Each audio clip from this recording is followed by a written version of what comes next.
Mes chers amis, mes chers frères, aujourd'hui, nous sommes avec un jeune artiste franco-comorien. Il a eu l'occasion de s'y trouver actuellement aux Comores. Il s'appelle Sultan. Tout le monde le connaît.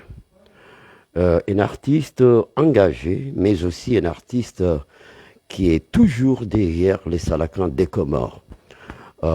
Bonjour, monsieur Sultan. Ça va Aubin, monsieur Aubin Rachid, comment allez-vous? Ça bouge un petit peu, vous le savez comment est la situation. Pour la deuxième fois, les Salakans des Comores viennent de se qualifier à la CAN, à la Coupe d'Afrique des Nations. Je crois que vous faites partie des artistes qui ont chanté la chanson des Salakans des Comores. En réalité, qu'est-ce que vous avez pu constater la qualification des Comores, des Salakans des Comores, des gens de la diaspora à la CAN au Maroc 2025?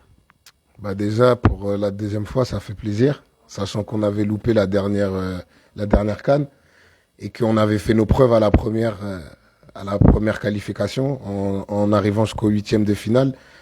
Et là, ce que j'aime bien dans l'évolution, on va dire, c'est qu'il y a pas mal de jeunes de la diaspora qui sont investis pour cette équipe, et ce qui crée de la visibilité pour les jeunes qui jouent ici dans des clubs comoriens.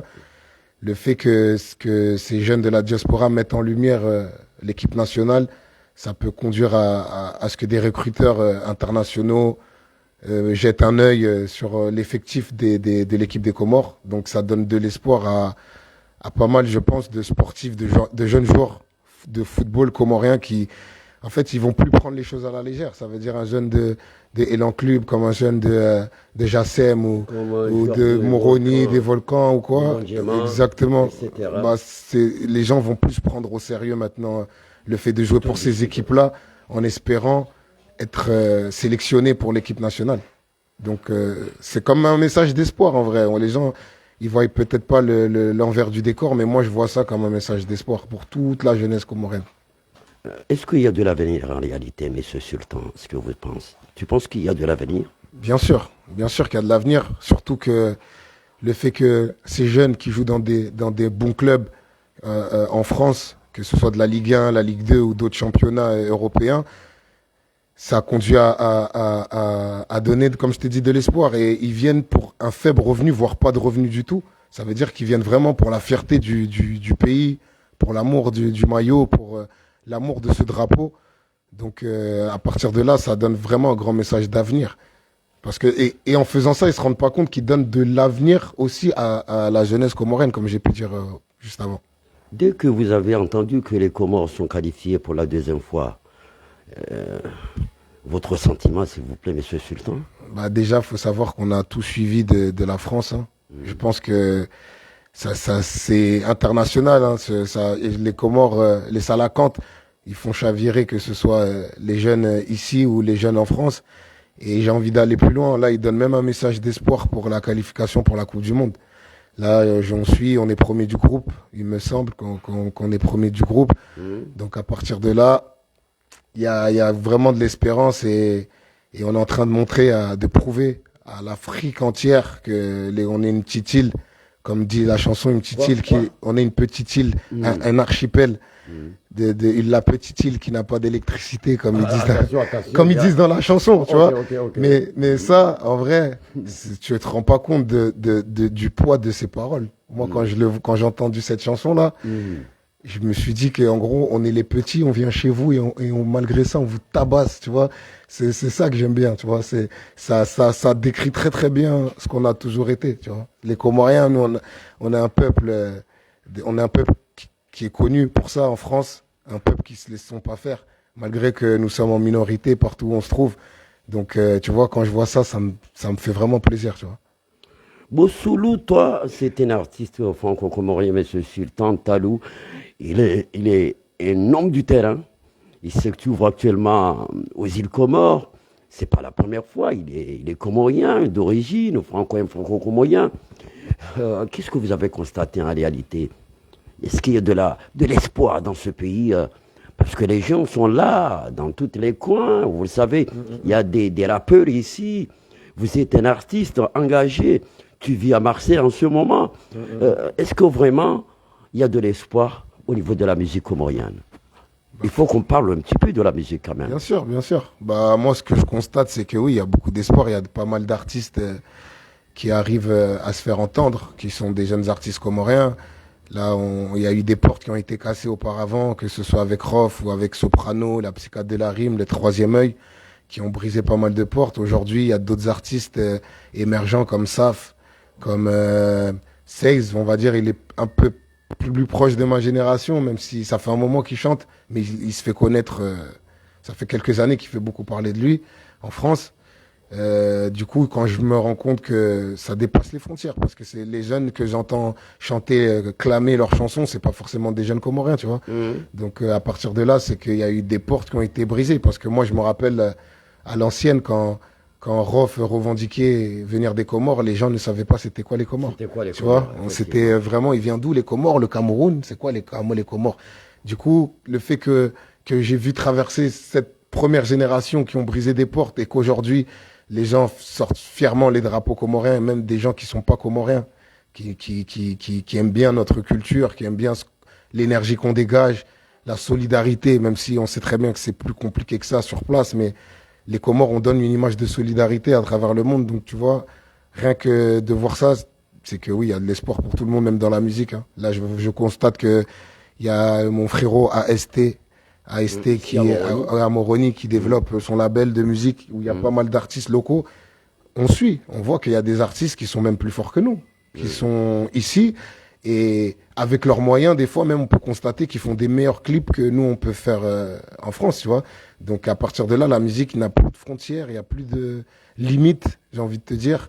Et que tout le monde peut faire sa place. Hein. Tu vois, aujourd'hui, il y a des artistes afro qui sont issus de pays défavorisés, dits défavorisés, qui arrivent à percer, à être mieux que des artistes français, tu vois. Donc aujourd'hui, il faut juste croire en ses rêves, se donner les moyens et faire ce qu'il y a à faire, je pense. Certains disent que Esco Bossolo, toi, sait parler un petit peu en comorien.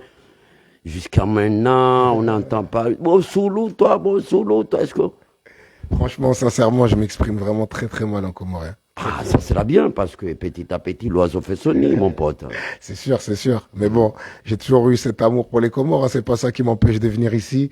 C'est pas ça qui m'empêche de me balader tout seul à travers toute l'île, tu vois.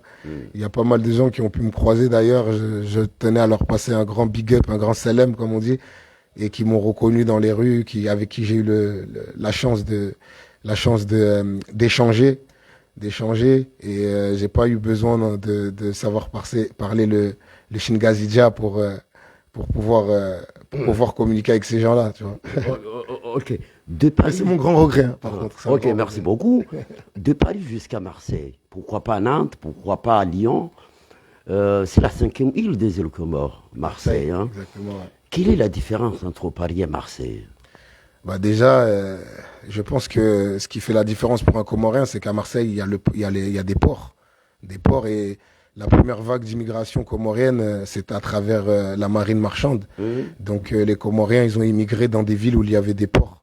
Il y a Marseille, Dunkerque. Aussi, je pense à Dunkerque où il y a une grosse communauté comorienne. Et Paris, ça n'a rien à voir. Paris, c'est plus la capitale, les opportunités. Et il y a on va dire des anciens qui ont sauté sur cette chance de développer leur famille à travers la capitale de la France. Mais ça fait 7 ans aujourd'hui que je vis sur Marseille et je me sens beaucoup mieux qu'à Paris parce que j'ai l'impression un peu d'être aux Comores. J'ai ce petit, comme je te parlais auparavant, cette petite solidarité, je la ressens. Tu vois, nous, quand je suis à Marseille, je suis dans ma voiture, je vois une maman comorienne avec ses courses, je vais m'arrêter, je vais dire, il faut te déposer quelque part. Tu vois, c'est des petits gestes comme ça qui font le charme de Marseille. Donc, merci beaucoup. C'est Sultan, un des artistes comoriens. Est-ce que vous avez un projet ici où tu viens visiter la famille, etc. Là, je suis juste venu visiter la famille. Je suis venu avec 0 projet. Et voilà, sinon, il y a des projets toujours. Hein. Maintenant, Depuis toujours, hein, j'ai toujours eu des projets pour les Comores. Maintenant, le plus dur, c'est de les mettre en place. Parce que j'ai déjà, je vais pas exprimer mes projets parce que ça, c'est toujours d'actualité en vrai. Ouais, effectivement. J'aimerais bien que ça se fasse, donc on verra bien pour la suite. Boussoulou, toi, c'est un artiste franco-comorien.